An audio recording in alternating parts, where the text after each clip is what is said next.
Lecture 12. Introduction to Business Process.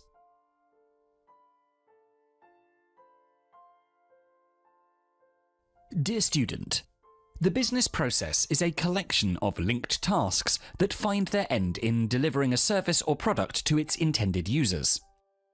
Business processes are cross-functional activities that deliver specific products or services to a customer.